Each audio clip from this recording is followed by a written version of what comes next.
2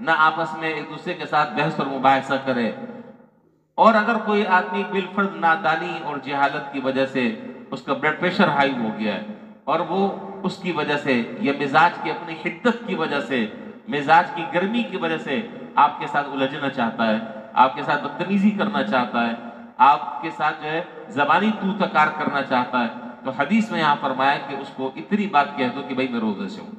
یہ نہیں کہ آپ پتھر کا جواب جو ہے وہ اینٹ سے دیں، وہ ایک گالی دے تو آپ 5 گالی دیں، وہ 5 گالیاں دے تو آپ 10 گالی دیں، وہ چھوٹی دے تو آپ بہت بڑی دیں، آپ تگڑی گالی دیں۔ رمضان جو ہے وہ ان چیزوں کا نام نہیں۔ رمضان میں ان چیزوں پر قابو پانا ہے، اس پر صبر کرنا ہے، سامنے والے کی سخت سست بات کو برداشت کرنا ہے، اور جب یہ کریں گے تو اس کے عجیب و غریب فائدے انسان اس کا مشاہدہ کرے گا، اور عجیب و غریب اس کو انشاءاللہ فائدے ہوں گے۔ تو خلاصہ یہ ہے۔ اچھا، آگے بھی ایک بات ذکر کی، وہ تو بات میں انشاءاللہ پھر کل ذکر کروں گا، اب آخری بات ختم کر رہا ہوں۔ رمضان میں اور روزے کی حالت میں اگر ایک چیز پر قابو پا لیا جائے تو رمضان کی جتنی برکتیں ہیں، رمضان کے جتنے فوائد ہیں، رمضان کی جتنی خصوصیات ہیں، وہ ساری کی ساری حاصل ہو جائیں گی۔ ایک بات پر اگر قابو پا لیا جائے، وہ کیا؟ کہ ہم میں سے ہر آدمی اس بات کا تہیہ کرے، اس بات کا عزم کرے، اس بات کا ارادہ کرے۔ ابھی یہ رمضان کا شروع ہے، یہ دوسرا روزہ ہے، آج ابھی شروع ہے، ابھی وقت باقی ہے۔ ایک بات کا اہتمام کر لیں کہ میں اس رمضان میں زبان کو قابو میں کرنے کی مشق کروں گا انشاءاللہ۔ زبان کو قابو میں کرنے کی مشق کروں گا۔ اس زبان سے بے حیائی کی بات نہیں نکلے گی، اس زبان سے جھوٹ نہیں نکلے گا، اس زبان سے غیبت کسی کی نہیں ہوگی، اس زبان سے کسی کی دل آزاری نہیں ہوگی، اس زبان سے کسی کی برائی نہیں ہوگی، اس زبان سے لایانی اور لغو اور گناہ کی باتوں سے میں بچوں گا۔ اگر اس زبان پر قابو پا لیا اس رمضان میں اور اس کی مشق کر لی، جو کہ کرنا آسان ہے، تو انشاءاللہ آپ کے جو اس دفعہ کے جو روزے ہوں گے وہ میں جہاں تک سمجھتا ہوں کہ عام سالوں کے روزوں کے مقابلے میں بڑے بے مثال اور بے نظیر ہوں گے انشاءاللہ۔ اور اس روزوں کے جو فوائد ہیں، اس کے ثمرات ہیں، اس کی برکتیں ہیں، وہ انشاءاللہ نصیب ہوں گی۔ بس شرط یہ ہے کہ زبان پر تالا لگا لیں، یہ فیصلہ کر لیں اور یہ عزم کر لیں، نہیں بولوں گا کسی سے، یا تو قرآن کی تلاوت کروں گا، یا ذکر کروں گا، یا کسی سے اچھی بات شیئر کروں گا۔ بس زبان سے نہ الٹی سیدھی بات، نہ گالم گلوچ، نہ گناہ کی بات، نہ غیبت، نہ برائی، نہ کسی کا اچھائی سے تذکرہ، نہ برائی سے تذکرہ۔ یہ غیبت ایسی شروع نہیں ہوتی، غیبت کی جو سٹارٹنگ ہے وہ یہاں سے ہوتی ہے، فلاں آدمی تو بہت اچھا ہے، فلاں آدمی تو بڑی کوالٹی ہے، فلاں آدمی تو بڑی خوبی ہے۔ دوسرا کہتا ہے نہیں نہیں، اس کے اندر تو یہ بھی ہے، اس کے اندر تو یہ بیماری بھی ہے، اس کے اندر ہی ہاں یہ بات تو۔ اب یہاں سے دروازہ کھل گیا۔ اس بات کا تہیہ کر لیں کہ نہ اچھائی کا تذکرہ، نہ برائی کا تذکرہ، اپنے وقت کی حفاظت اور اپنے آپ کو کام میں لگانا۔